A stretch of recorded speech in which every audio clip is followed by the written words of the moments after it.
বিসমিল্লাহির রহমানির রহিম।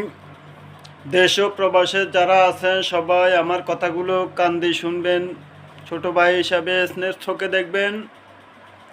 ইতিমধ্যে আমরা শুনতেছি কিছু কিছু মানুষ রাজনীতি করে বাংলাদেশের গতিতে উপরের লেভেলে বসে এইসব আলোচনা করতেছে, প্রবাসীর টাকা কি দেশ চলে?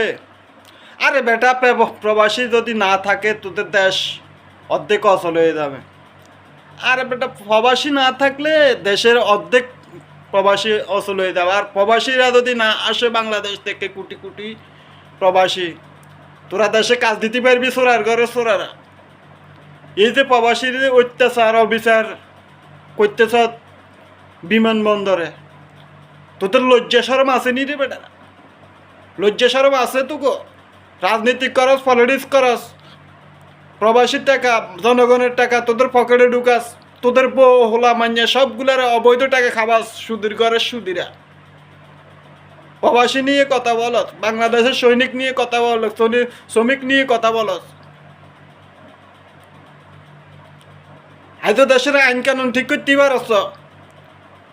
স্বৈরাচার হাসিনার স্বৈরাচার কইতো স্বৈরাচার চলে গেছে, তোরা কি ইচ্ছত বাল ফালাইছ তোর বাজার হচ্ছ? তখন দেশে অত্যাচার অবিচার নির্যাতন বাড়িয়েছে, ডবল হয়ে গেছে দেশে অত্যাচার অবিচার।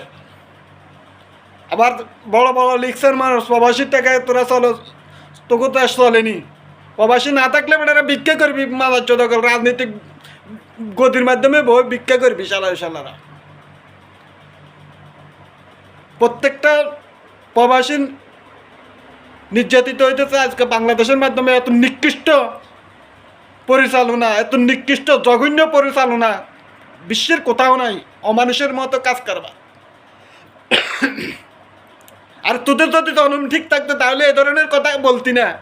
খানা কোত্থেকে কাজ, কোত্থেকে চলস? বাংলাদেশের কোটি কোটি মানুষ প্রবাসীর টাকা চলতেছে। অমানুষের সুদা প্রবাসী নিয়ে কথা বলস তোরা, বড় বড় লিখছে মানুষ। আজও 1 লাখ শ্রমিক কাজ করার মতো একটা ফ্যাক্টরি বানাই দিবে বাংলাদেশের ভিতরে। হাসিনার আমলে বহুত কিছু বাংলাদেশের উন্নত হয়েছে।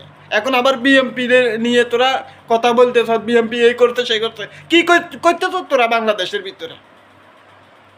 আর বিএমপি না থাকলে, বড় 2 দল না থাকলে বাংলাদেশ চলবে কেন? তোরা চালাইতে পারবি না। এই 15 মাসে আমরা দেখতেছি না, 1-1.5 বছরে দেখতেছি না তোরা বাংলাদেশের কি বালা লাগবে পারবি? শুধু বাংলাদেশের অর্থ